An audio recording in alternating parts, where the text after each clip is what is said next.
Ya, saya memperkenalkan nama saya Hengki Setiawan.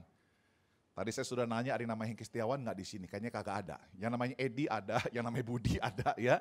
Jadi Hengki Setiawan cuman satu-satunya di sini adalah saya. Oke, saya punya keluarga, seorang istri. Ya, dia lulusan Petra, arsitek di Surabaya, tapi dia juga akhirnya belajar sekolah teologi. Ya, kalau istri saya sangat mahir dalam penyajian baru.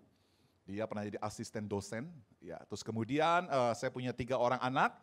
Yang paling besar dia adalah seorang guru di sekolah internasional. Terus kemudian yang kedua Yosua. Yang pertama itu Violina, yang kedua itu Yosua. Dia kerja di Astra Internasional. Terus yang ketiga anak saya Stephanie, ya bersyukur dia mendapatkan sebuah beasiswa dari pemerintahan Korea Selatan untuk bisa studi di Seoul National University SNU, dan bersyukur kali ini dia diberikan kesempatan untuk bisa mendapatkan double degree di SNU. Ya, jadi kalau saudara mau tahu nama anak saya Stephanie, buka YouTube iklan Indomie yang 2 juta lebih. Nah, itu anak saya.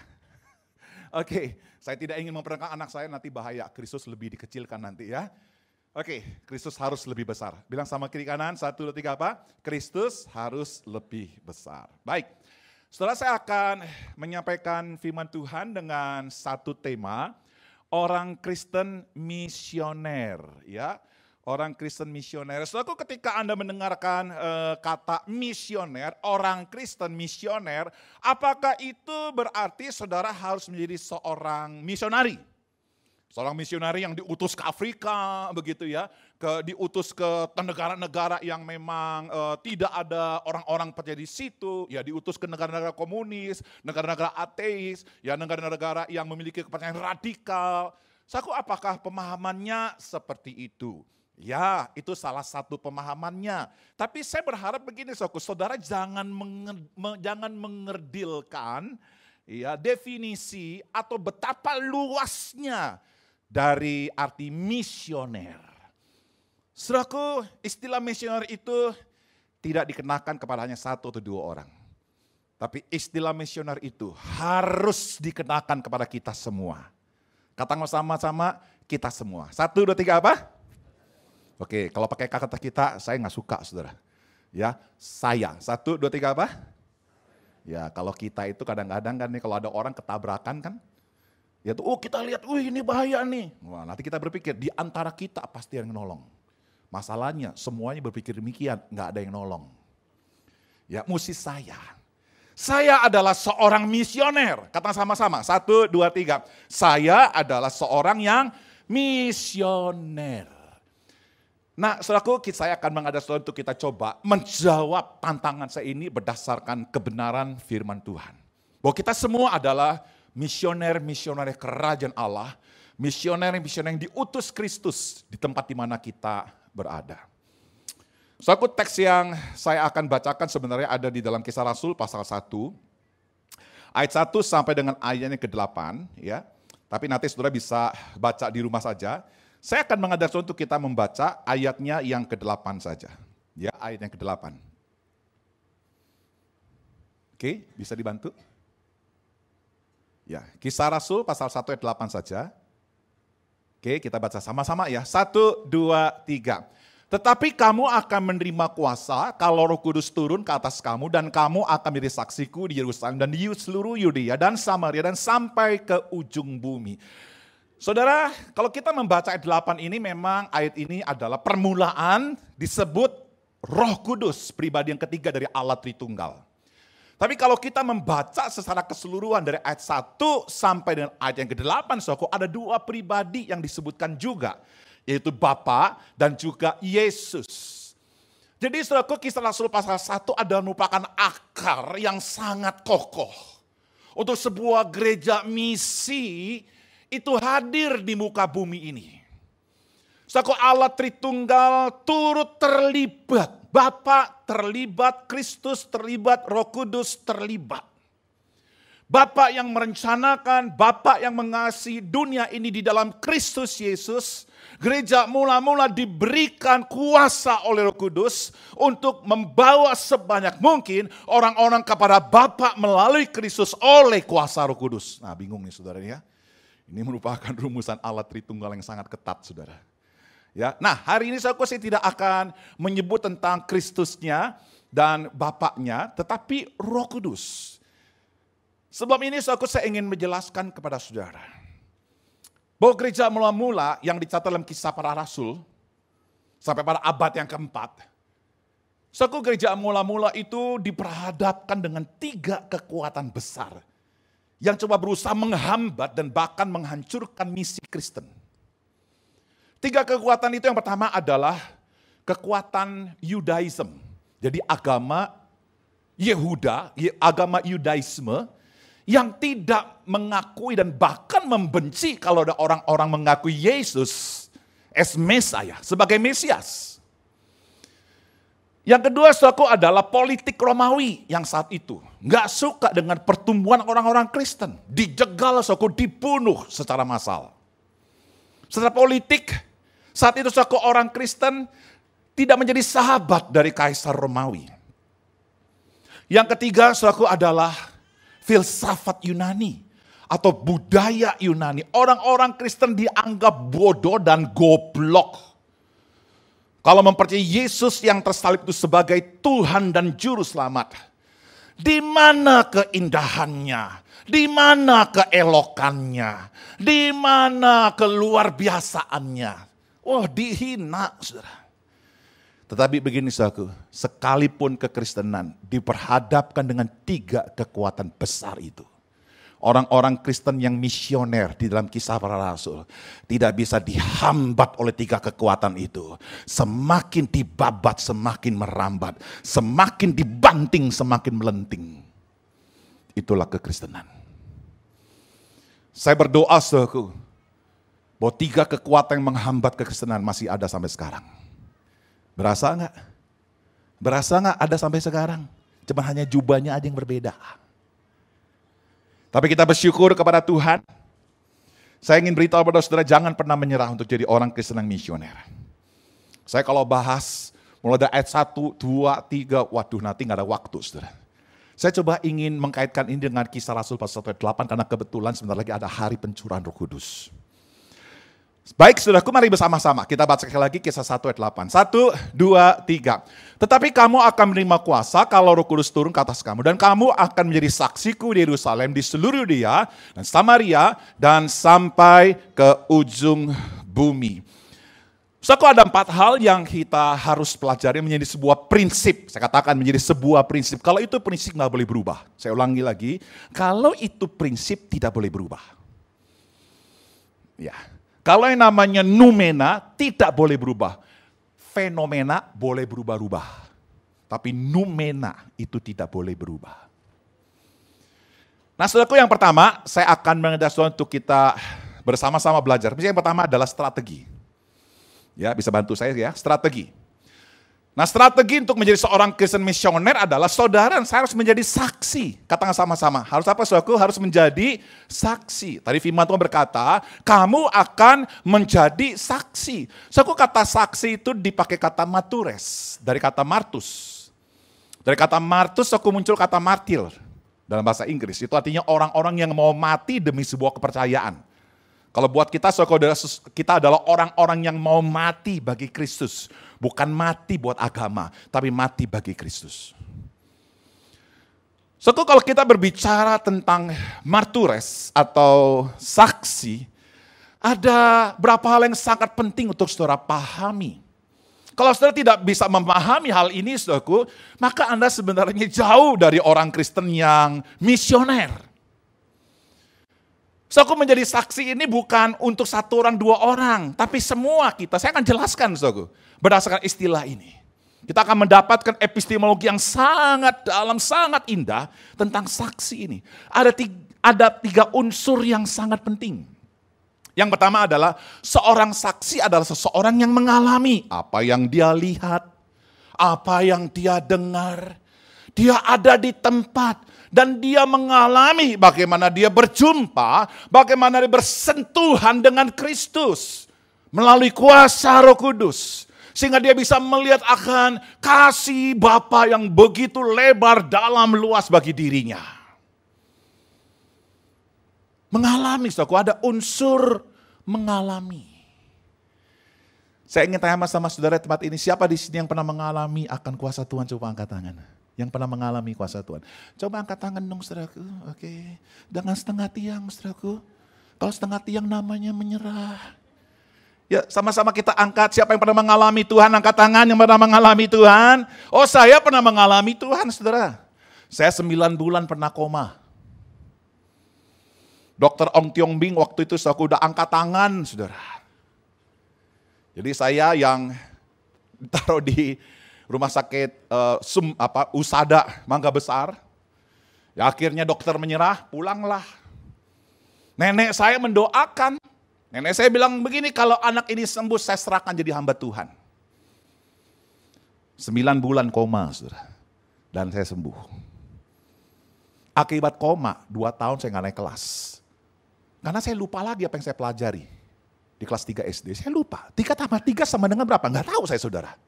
Nggak naik kelas. 2 tahun saudara. Tapi begini saudara ya. Saya memang adalah orang yang kalau naik kelas itu karena kebaikan guru. Kalau kakak saya, adik saya, itu mah juara-juara semua saudara. Kalau saya jawara di belakang. Jadi kalau saya naik kelas itu karena kebaikan guru saudara. Tapi saya ingin beritahu betapa hebatnya kuasa doa, saudara. Saudara tahu, yang mendapatkan gelar S1 pertama kali adalah Hengki Setiawan. Yang mendapatkan gelar S2 adalah Hengki Setiawan. Saya belajar bahasa Yunani dari awal. Sampai di belakang, lupa yang di awal. Balik lagi ke depan, lupa yang di belakang. Wah, saya belajar setengah mati dan untung saya mendapatkan seorang istri yang ahli dalam perjanjian baru, saudara. Yang sangat menguasai bahasa Yunani dan dia menjadi asisten dosen, saudara. Itu kuasa Tuhan, saya ngalamin, saudara. So, ada seseorang yang saya layani, dia kerasukan setan, saudara. Saya terus terang, saya adalah dari seorang produk sekolah teologi yang memang sangat tidak mempercayai hal-hal itu, saudara. Jadi waktu ada seseorang yang mengalami kerasukan setan, saya bilang, ini mah kejiwaan. Tapi ketika orang tuanya bilang, ini bukan kejiwaan Pak Hengki. Lu gimana gak kejiwaan? Coba buktinya apa? Pak Hengki gimana kejiwaan? Orang besi bisa bengkok? Hah? Saya kaget saudara. Itu yang namanya gelas itu dimakan. Waduh, saya bilang ini bukan kejiwaan. Kalau makan gelas mah mati saudara. Tapi dia gak mati. Wow. Saya waktu itu bingung saudara. Karena saya bukan orang karismatik. Bingung banget saya saudara. Oke lah, saya dulu kan preman suku ya. Jadi kalau berantem itu suka keroyokan. Preman itu kalau berantem suka keroyokan. Udah saudara, saya dorong pemimpin-pemimpin. Ayo kita sekarang ini kebetulan kesempatan pertama kali. Karena ada orang kerasukan, kita rame-rame kerubutin. Rame-rame saudara. Rame-rame berani. Tapi suatu ketika kami datang saudaraku. Itu pintu pada pecah. Kaca dimakan, besi dibengkokin, semua pemimpin nyerah. Pendeta gak boleh mundur. Kalau mundur apa kata dunia, saudara? Saya bilang Tuhan, kuserahkan nyawaku padamu. Singkat cerita saudaraku, terjadi pertempuran, saya doakan saudara dan akhirnya orang ini lepas. Dan hari saudaraku dia adalah orang yang paling banyak bersaksi tentang bagaimana nama Yesus membebaskan dia dari kuasa kegelapan. Dia sekarang menjadi dokter, ahli ginekologi dan obstetri di rumah sakit Puri. Namanya Dokter Johan. So aku nanti kalau Anda tanya bagaimana jadi orang Kristen, dia akan ceritakan bagaimana bersentuhan dengan kuasa nama Yesus. Saudara punya pengalaman enggak? Pengalaman itu enggak harus yang kerasukan setan lepas, begitu ya. Orang yang lumpuh berjalan. Tapi kadang-kadang hal yang sederhana Anda putus asa. Tiba-tiba ada jalan keluar yang Tuhan berikan. Saya yakin bahwa lihat dari muka-mukanya ini pernah mengalami Tuhan, bukan? Coba lihat kiri kanan, lihat muka-mukanya itu. Ya, muka-muka yang ngalami Tuhan enggak? Yang masih cemberut itu kayaknya belum tuh, doakan. Supaya dia ngalamin Tuhan, amin. Yang namanya saksi itu bukan sekedar dia itu mengalami sentuhan Tuhan, tapi juga mengenal kebenaran Tuhan. Saya ingin tanya saudara, siapa di sini yang suka belajar kebenaran firman? Saudara, di pengadilan itu ada yang namanya saksi ahli. Ada yang namanya saksi di tempat. Yang mengalami, yang melihat, yang mendengar. Tapi juga ada saksi ahli. Saudara, yang namanya saksi di pengadilan itu penting, saudara, dapat membebaskan seseorang yang terdakwa, dibebaskan, saudara. Saya panggil sama saudara, siapa di sini yang suka belajar kebenaran? Siapa di sini yang suka membaca Alkitab, mendalami Alkitab? Saya nggak tahu di sini ada School of Ministry-nya nggak? Saudara mendalami firman nggak, saudara?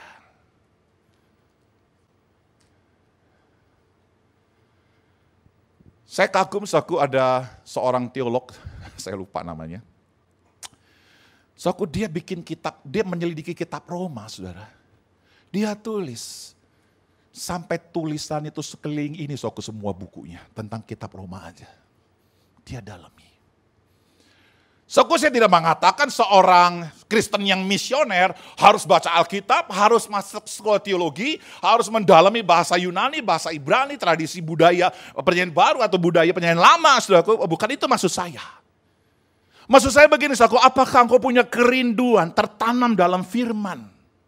Karena begini, saudaraku, sebuah pengalaman tanpa kebenaran itu bahaya. Akan menjadi liar, saudaraku. Tapi sebuah kebenaran tanpa pengalaman, kebenaran itu jadi kering. Kebenaran itu tidak hidup. Seorang saksi itu adalah seseorang yang mencintai kebenaran. Pelajari semua kisah para rasul, murid-murid Yesus dan orang-orang gereja mula-mula cinta pada kebenaran. Bukan saja saksi itu berbicara tentang orang yang mengalami Tuhan, yang menekuni kebenaran, tapi seorang saksi adalah seseorang yang mempunyai keindahan atau keelokan hidup. Apa artinya kalau dia mempelajari kebenaran? Apa artinya mengalami Tuhan, tapi kalau hidupnya suka bohong? Kalau hidupnya nggak punya integritas, kalau hidupnya tidak menjadi berkat buat orang lain. Aku jangan sampai nanti tetangga kita bilang, ngapain gue pergi ke gereja di tempat ini, apa life house community ya. Ngapain gue ke sini, tuh lihat tuh yang tetangga gue tuh. Memukulin istrinya.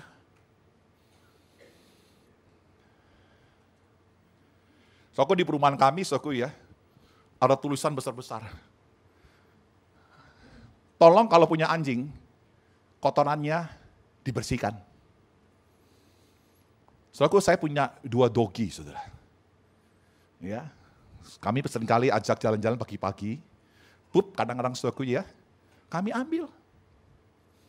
Nah di situ kami ada seorang pembantu, yang memang pembantu itu dia melayani beberapa rumah tangga, saudara. Dia bilang begini, Pak Hengki, hanya Pak Hengki aja dan ibu, kalau anjing itu lagi itu pupnya diambil. Yang lainnya mah enggak. Dia orang muslim, saudara.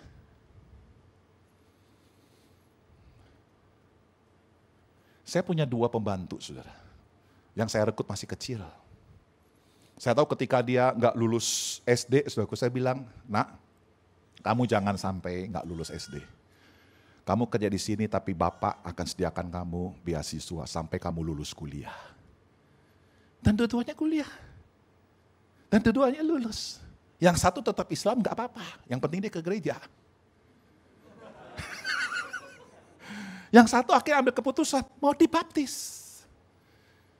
Setelah bisa bayangkan kalau saya gak punya teladan yang indah di rumah saya akan ditertawakan, saudara. Kita semua adalah maturesnya Kristus. Saya berdoa setelah aku alami Kristus, miliki pikiran Kristus, dan miliki keindahan hidup Kristus. Di mana engkau berada, hadirkan semerbak Kristus di dalam hidupmu. Yang kedua, saudara, kita bicara pola sekarang. Ya, pola. Pola desentralisasi. Dikatakan di Yerusalem dan di seluruh Dia dan Samaria sampai ke ujung bumi, yaitu desentralisasi. Mungkin Anda berpikir, aduh kayaknya poin ini gak tepat buat saya lah Pak. Ya ini mesti tepatnya kepada gereja-gereja yang punya sinode besar kayak Katolik atau kayak kayak gereja GKI, GPIB begitu ya, yang terpusat begitu. Kayaknya nggak cocok. Enggak, saudaraku. Ini bukan bicara sinode, ini bicara saudara. Saudara harus menjadi orang Kristen yang bersikap desentralisasi pada sentralisasi. Saya ingin tanya mas saudara, ini sederhana aja saudara. Siapa di antara saudara, engkau selalu memiliki pikiran begini, orang ini akan mengenal Kristus kalau saya ajak datang ke gereja. Ayo, siapa? Siapa di antara saudara kalau Anda datang ke rumah seseorang untuk Anda mengunjungi atau untuk membesuk, ini biasanya para pemimpin ya. Datang kan ke rumah-rumah kan? Iya toh. Bu, kenapa Bu udah lama gak datang ke gereja? Yuk datang lagi ke gereja yuk. Yang dibawa apa saudaraku? Orang ini ke gereja. Jadi seolah-olah Yesus itu hanya ada di dalam gedung ini. Oh iya betul, Yesus ini hanya dalam gedung ini. Tapi saudara mesti tahu bahwa perjanjian baru ini sifatnya sentralisasi daripada desentralisasi daripada sentralisasi. Yudaism itu saudara sangat sentralisasi. Orang-orang Yahudi seluruh dunia mesti pergi ke Yerusalem untuk beribadah di Bait Allah. Seluruh dunia mesti pergi ke Yerusalem. Di dalam kegeseran kebalik dari Yerusalem sampai ke seluruh dunia. Satu kali aku ada seorang ibu jemaat saya saudara ya. Dia bilang, Pak Hengki tolong dong. Suami saya ini udah lama gak mau ke gereja. Saya udah sering kali ajak. Dia gak mau ke gereja Pak Hengki. Dia sombong sekali. Bisa gak Pak Hengki tolong saya? Saya bilang gini, bisa. Tapi saya tidak mau ajak suamimu ke gereja. Udah kaget saudara. Jangan gitu dong Pak Hengki. Saya mau suami saya ajak ke gereja. Enggak. Saya tidak mau ajak suamimu ke gereja. Tapi saya akan bawa Kristus kepada suamimu. Oh gitu ya Pak Hengki ya? Iya. Nanti kamu lihat sendiri. Kalau dia sudah bersama Kristus, dia nanti dengan sendirinya datang ke gereja. Oh gitu ya Pak Hengki ya? Iya. Saya datang saudara. Suaminya orang pintar saudaraku ya. Dia tuh asisten dosen. Di satu sekolah, di satu universitas. Datang, waktu saya datang saudaraku, singkat cerita, terjadi semacam proses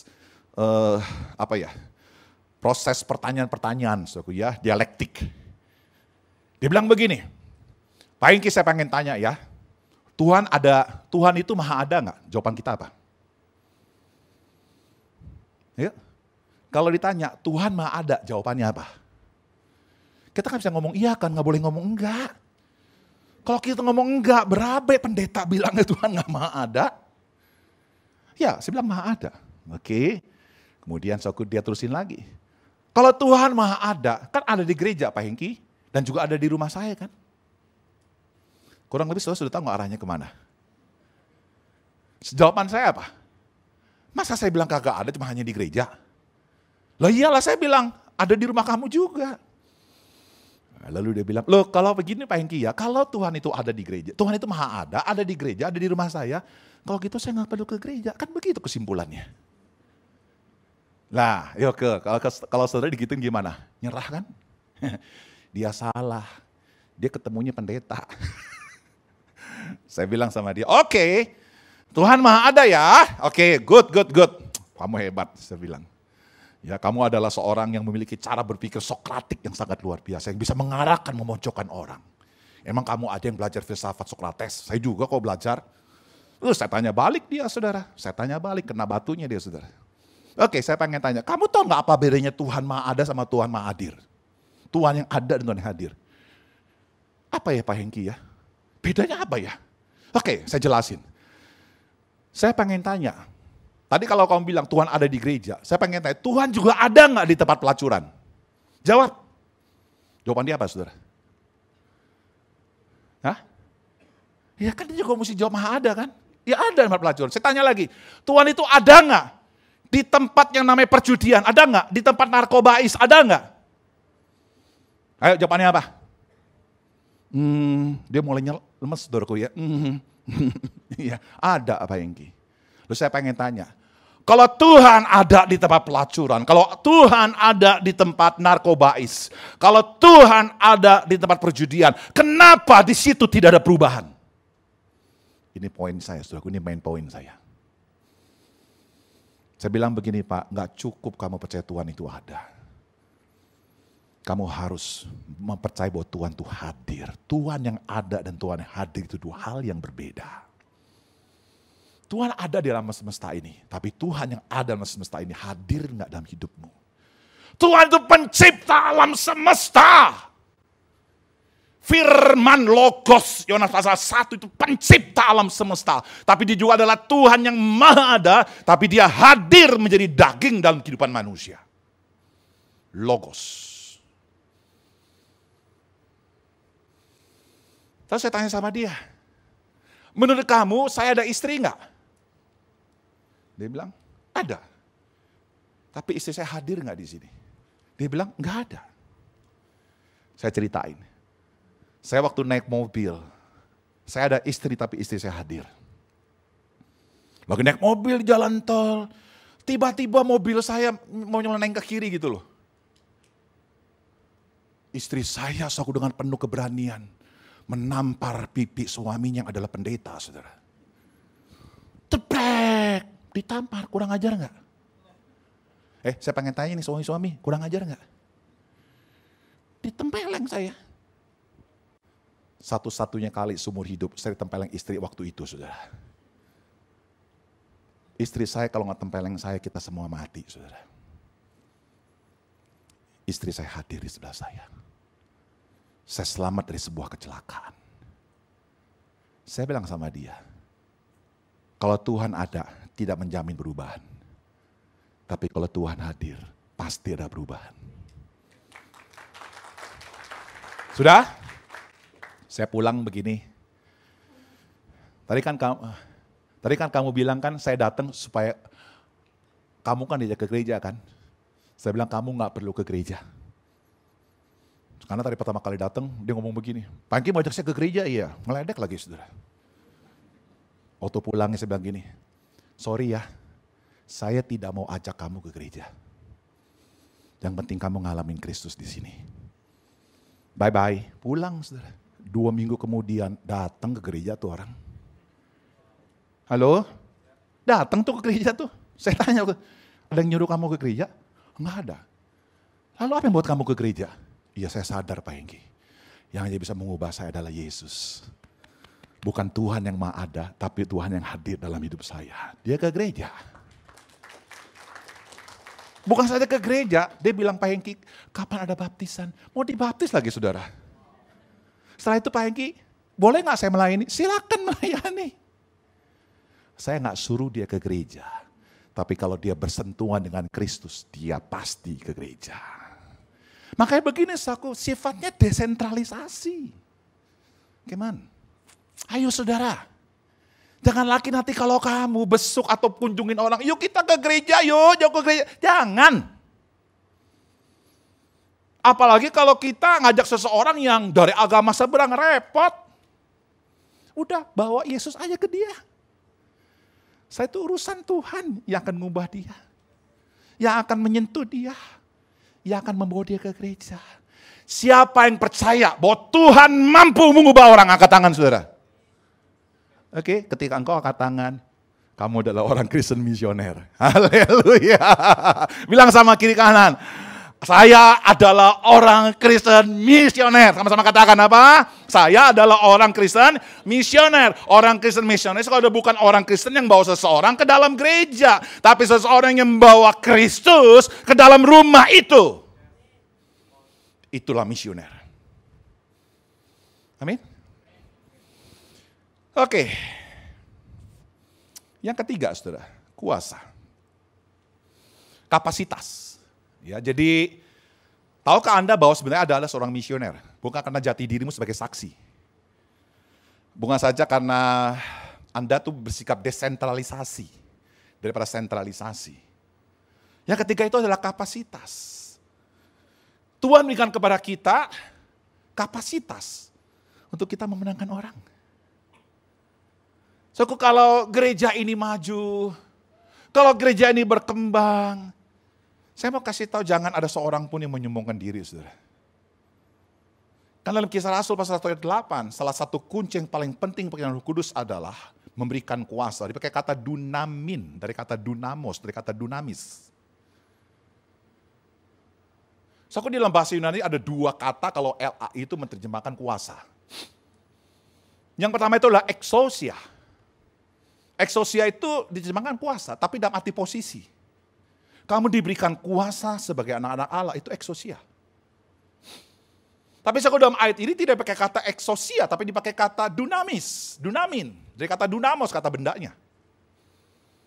Itu artinya kuasa karena penyertaan. Sama-sama katakan apa? Kuasa karena penyertaan. Itu coba saudara bayangkan kalau Anda jalan ke pasar baru, Anda jalan malam-malam jam 12 malam, Anda jalan ke tempat yang paling gawat pun, yang paling rawan, tapi jalan sama presiden. Selesai tuh orang-orang yang sekitar situ, saudaraku. Ada punya kuasa.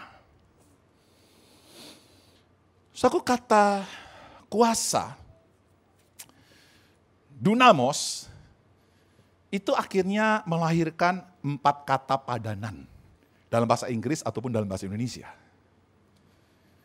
Yang pertama itu adalah dinamika. Apa itu dinamika, saudara? Nah, ini gini saudaraku ya, saya akan nyanyikan sebuah lagu, yang satu pakai dinamika, bisa main keyboard? Silakan. Lagu How Great Thou Art, sangat besar kau Allahku, refnya saja. Oke ya, saya akan nyanyi tanpa dinamika dan chordnya C, A minor, D minor, G, C, nggak ada augmentednya, nggak ada diminisnya gitu ya. Oke ya, yang biasa ada dulu ya. Main di bass. Ya, kelima dulu, kelima ya. Maka jiwaku pun memujimu, sungguh besar kau Allahku. Ting cekrek. Maka jiwaku pun memujimu, sungguh besar kau Allahku. Ting cekrek. Gereja kami, kau kan pakai buku. Jadi kalau nyanyi kelihatan tuh, kayak mesin tik ya, ya ada mesin tik gitu, ting cekrek, kemana gitu, so. Nggak ada dinamikanya. Ada keindahan nggak tadi? Nggak ada. Coba saya nyanyi dengan dinamika, chordnya juga dinamis ya. Ya oke. Maka jiwaku pun memujimu, sungguh besar kau Allahku. Maka jiwaku pun memujimu, sungguh besar kau Allahku.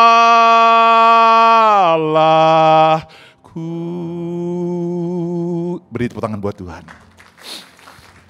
Mana yang lebih indah? Yang pertama atau yang kedua? Kenapa yang kedua lebih indah? Karena ada naik turunnya. Chordnya juga gak sederhana. Enggak, C, A minor, D minor, G, C, A minor, D minor, C. Enggak begitu. Ruwet. Jadi jangan pernah benci dengan keruwetan hidup. Katakan sama-sama, jangan pernah benci dengan keruwetan hidup. Karena itu adalah dinamika yang Tuhan berikan dalam hidupmu. Dinamis. Saudara tahu kalau kita baca di dalam Kisah pasal 2 ayat 47, sambil memuji Allah dan mereka disukai semua orang. Hey, disukai saudara. Aduh ini orang Kristen, gue mukulin lu tapi gue sayang sama lu tuh gitu. Orang-orang juga begitu saudara. Gue tendang lu tapi gue sayang sama lu. Serba susah dia saudara. Kenapa? Karena ada keindahan hidup dari orang Kristen. So, bukan saja dinamis. Ada dinamika. Tapi ada kata dunamis, muncul kata dinamis. Apa itu dinamis? Lawan dari dinamis itu stuck. Itu lawannya. Dinamis itu artinya bertumbuh, berkembang. Gereja mula-mula itu bertumbuh secara kuantitas, tapi bukan secara kuantitas, tapi juga kualitas. Saudara baca Kisah 2 ayat 41. Orang-orang yang menerima perkataan itu memberi diri baptis dan pada hari itu jumlah mereka bertambah kira-kira 3.000 jiwa. Wow. Dinamis bukan saudara? Saya bayangin kalau 3.000 orang, tiba-tiba aku percaya, ini mesti ada 3 kali kebaktian di sini saudara. Nggak 3 kali, nggak cukup kali ya. Mesti 5 kali ibadah di sini. Kisah 2:47 sambil memuji Allah, mereka disukai semua orang dan tiap-tiap hari Tuhan menambahkan jumlah mereka dengan yang diselamatkan. Ditambahin lagi. Kisah 4 ayat 4, tetapi di antara orang-orang yang mendengarkan ajaran itu banyak yang menjadi percaya sehingga jumlah mereka menjadi kira-kira 5.000 orang laki-laki. Tambah lagi saudara, tambah kuantitas. Tapi yang menariknya kalau kita baca dalam Kisah Rasul pasal 6 ayat 1, bukan saja bertambah kuantitas, jumlah yang beribadah makin banyak. Saya akan bacakan Kisah 6 ayat 1 yang berbunyi seperti ini. Pada masa itu ketika jumlah murid makin bertambah. Saya ulangi lagi. Pada masa itu ketika jumlah murid makin bertambah.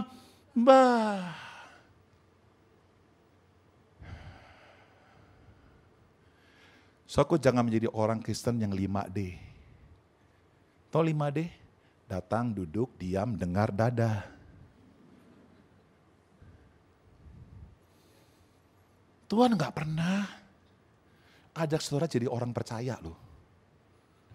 Yesus selalu bilang begini, ikutlah aku, maka kamu akan kujadikan penjala manusia. Yang hanya bisa mengubah dunia ini bukan orang percaya, saudara yang KTP-nya Kristen. Yang hanya bisa mengubah dunia ini adalah murid Kristus. Apakah kamu adalah murid Kristus hari ini? Apakah kau adalah pengikut Kristus yang radikal? Apakah kau sungguh-sungguh menjadikan Kristus segala ke dalam hidupmu?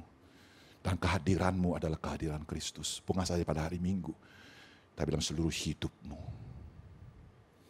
Saya ulangi lagi, yang hanya bisa mengubah dunia ini bukan orang percaya, tapi murid Kristus. Saya dorong untuk para pemimpin di tempat ini, muridkan semua orang percaya.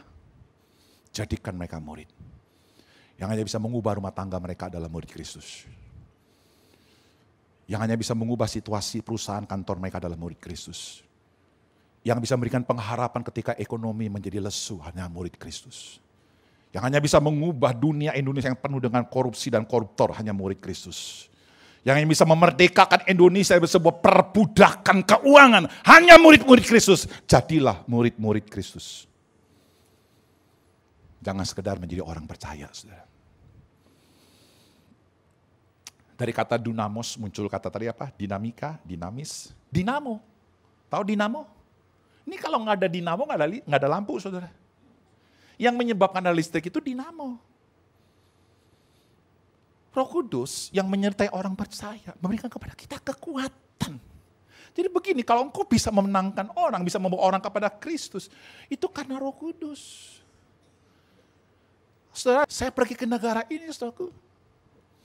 Gak bisa bahasa Mandarin, cuma bisa ngomong wah ini doang. Oh ya cewan begitu.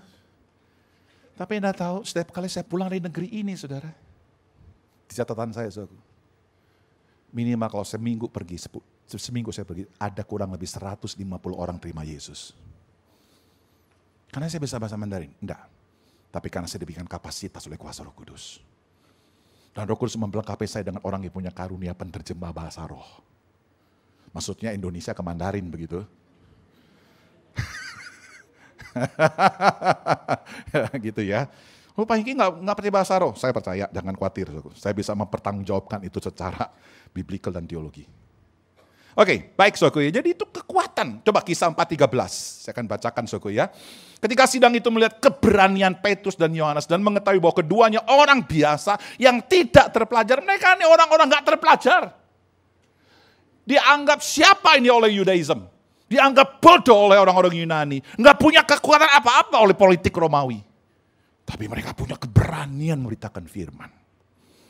Kisah 4:29. Dan sekarang ya Tuhan, lihatlah bagaimana mereka mengancam kami dan berikan kepada hamba-hambamu keberanian untuk memberitakan firman-Mu. Kisah 4:31, ketika mereka sedang berdoa, goyanglah tempat mereka berkumpul dan mereka semua penuh dengan roh, lalu memberitakan firman Allah dengan berani dengan berani. Jangan pernah takut, saudara. Beritakan Kristus. Sebagai kata dunamis, muncul kata apa? Dinamika, dinamis, dinamo. Ini yang terakhir. Dinamit. Ledakan, saudara. Kuasa kegelapan diledakkan. Saya akan bacakan aja, Kisah 19 ayat 18. Banyak di antara mereka yang telah menjadi percaya datang dan mengaku di muka umum bahwa mereka pernah turut melakukan perbuatan-perbuatan seperti itu. Seperti itu apa maksudnya apa? Sihir. Ayat 19, banyak juga di antara mereka yang pernah melakukan sihir, mengumpulkan kitab-kitabnya, lalu membakarnya di depan mata semua orang. Nilai kitab-kitab itu ditaksir 50.000 uang perak. Saya berdoa saku nanti yang tempat kosong ini diisi oleh para dukun yang terima Yesus. Halo? Siapa di sini yang mantan dukun, angkat tangan? Jadi kalau mantan dukun diterima Yesus karena apa? Jangan karena uang ya. Tapi karena saya tahu kuasa sihir sama kuasa Yesus nggak ada apa-apanya. Dan saya menyerah.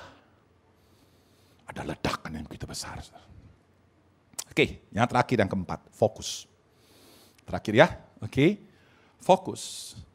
Dengan memberitakan Kristus.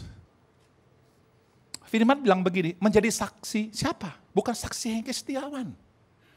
Bukan saksi pendeta Stephen Tong. Bukan saksi Pak Wigan. Bukan, tapi saksi siapa? Hati-hati saudara ya, hati-hati. Saksi siapa? Saksi Kristus.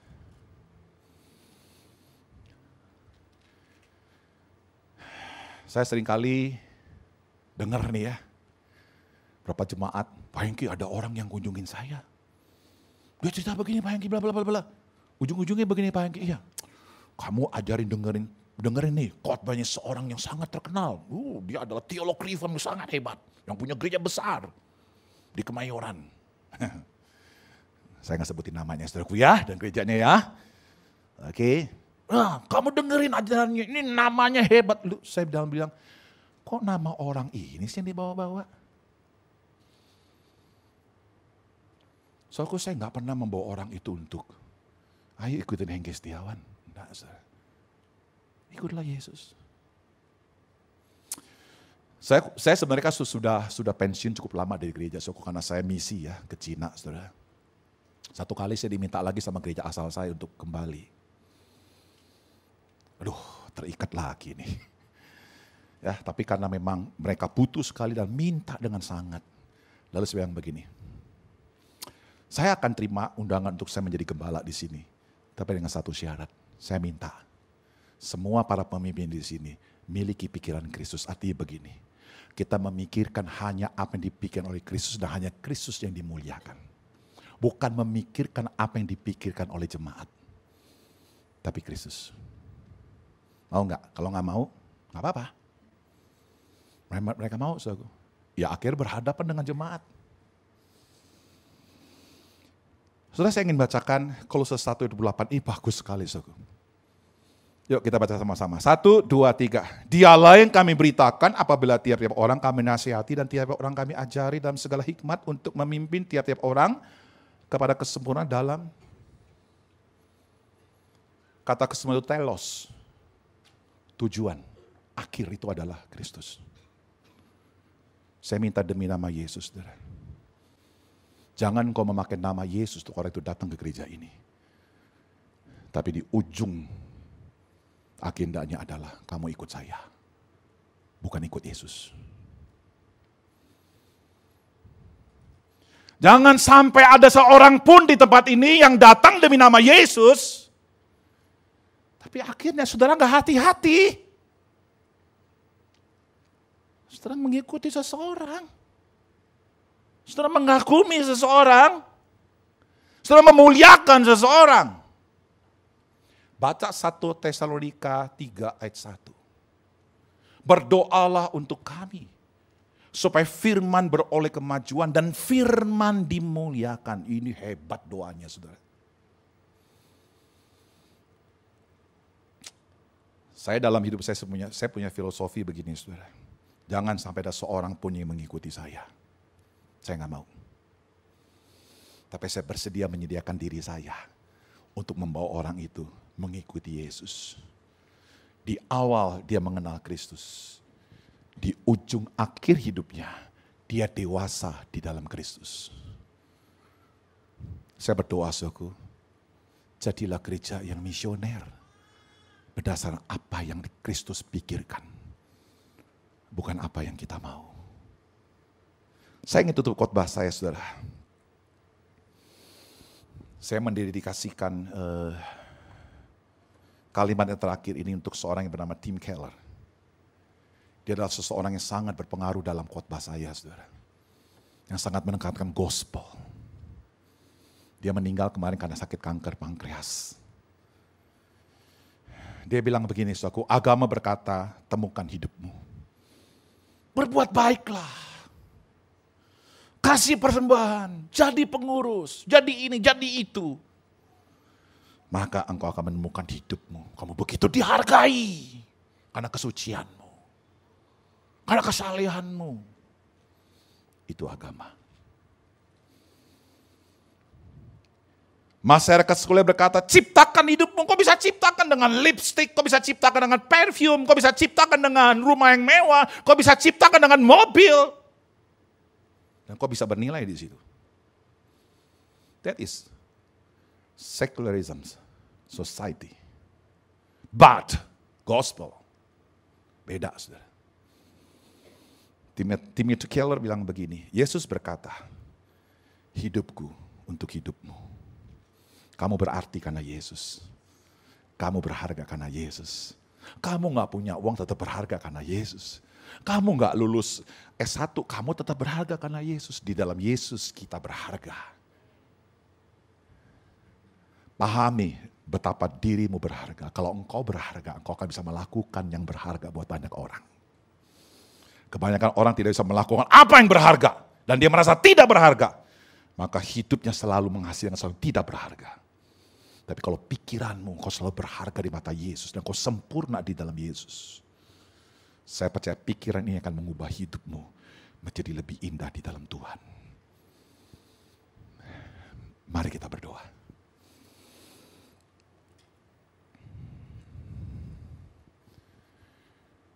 Yesus Tuhan.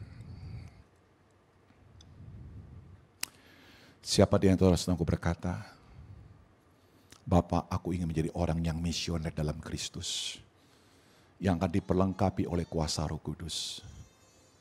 Saya mau, Tuhan.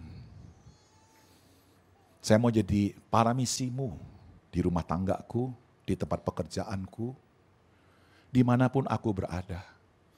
Aku boleh menghadirkan semerbak Kristus bagi banyak orang. Yang berkata seperti itu, engkau boleh taruh tanganmu di dada. Saudara, saya akan berdoa buat saudara. Puji Tuhan. Siapa lagi saudara? Puji Tuhan. Yesus, di sini aku. Aku mau jadi paramisimu. Aku ingin menghadirkan Kristus dimanapun kami berada. Suatu siapa yang saudara berkata, Tuhan, betapa susahnya aku mengubah keluargaku. Suamiku, istriku, anak-anakku, berat Tuhan. Jangan khawatir saudara, ada kuasa yang akan hadir lewat saudara, yang akan mengubah keluargamu. Jangan pernah putus asa. Ada harapan di dalam kuasa Roh Kudus. Dia mampu mengubah para penyihir menjadi orang Kristen. Dia mampu mengubah orang Farisi menjadi pengikut yang setia seperti Paulus. Dia juga mampu kok mengubah keluargamu. Yang berkata, Tuhan, aku ingin mengandalkan kapasitas kuasa Roh. Taruh tanganmu di dada saudara, dan saya akan berdoa buat hidupmu. Bapa di surga, Engkau telah melihat tangan-tangan yang menaruh di dada. Inilah komitmen kami di hadapan-Mu Tuhan.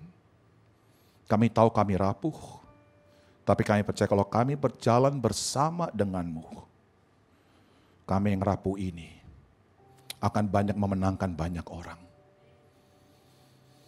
Kami berdoa Tuhan, tak kala di antara kami ada yang putus asa, nggak mampu mengubah keluarga, nggak mampu mengubah keadaan kantor. Mungkin ada di antara mereka seringkali berpikir, Tuhan, lebih baik aku kompromilah. Itu cara yang terbaik. Tapi hari ini Tuhan, hamba-Mu berdoa, jangan bawa mereka ke sana, ya Bapa. Biarlah Roh Kudus yang mengalir lewat dalam nama Yesus itu. Berikan kepada kami sebuah keyakinan.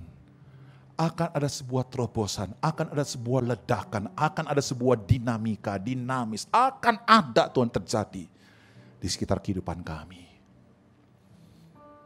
Kami percaya Tuhan tidak lama lagi keluarga kami akan berubah. Kantor kami akan berubah. Dan Indonesia akan berubah. Bukan karena kami, tapi karena kuasa Roh Kudus. Terima kasih Bapak, inilah doa kami. Dalam nama Yesus kami berdoa. Katakan yang percaya, amin. God bless you.